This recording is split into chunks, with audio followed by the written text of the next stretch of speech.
তুমি যদি মনে করো মুহাম্মাদের সন্তানগুলো দুর্বল, তুমি ভুল করবে। কথা বলেন না কেন? উলামা একরাম কথা বলেন।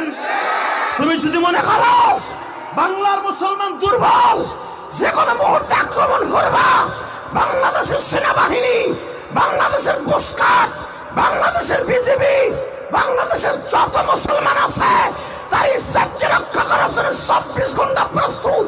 কে কে রাজি আছো? আল্লাহকে দুই হাত করে দেখায় দাও।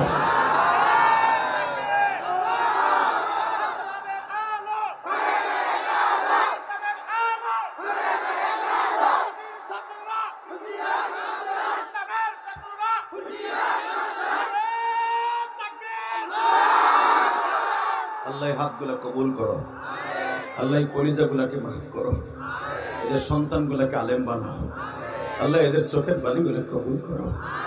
একবার হলো মক্কা মদিনা যাওয়ার তৌফিক দান করো। এদের মা দুঃখিনীকে মাফ করো। আমার মতো যারা মা হারিয়েছে, মাকে জান্নাতুল ফেরদৌস নসিব করো। 5 ওয়াক্ত নামাজি বানায় দাও। এদের নামাজ লাগবে কি লাগবে না?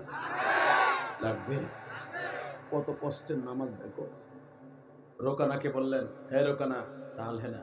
রোকানা কয় পাহাড়ে তাকাও। নবী কয় তাকাইছি, তুই ওঠ।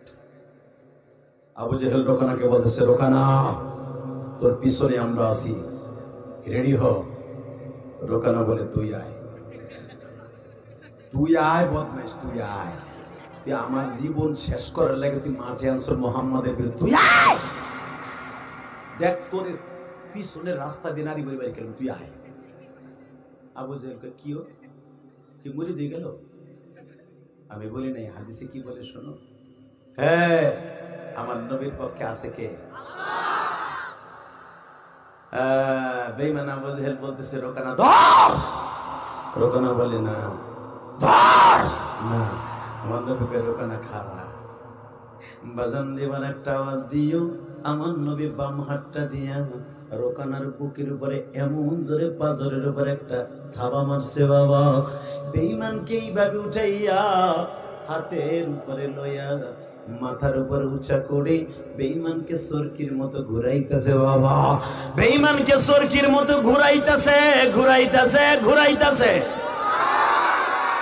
আবু জেহেল বারবার বলতেছে, উতবা সাহেবারে সুযোগ চলিয়া যায়, মুহাম্মদ রে এইবার ধর।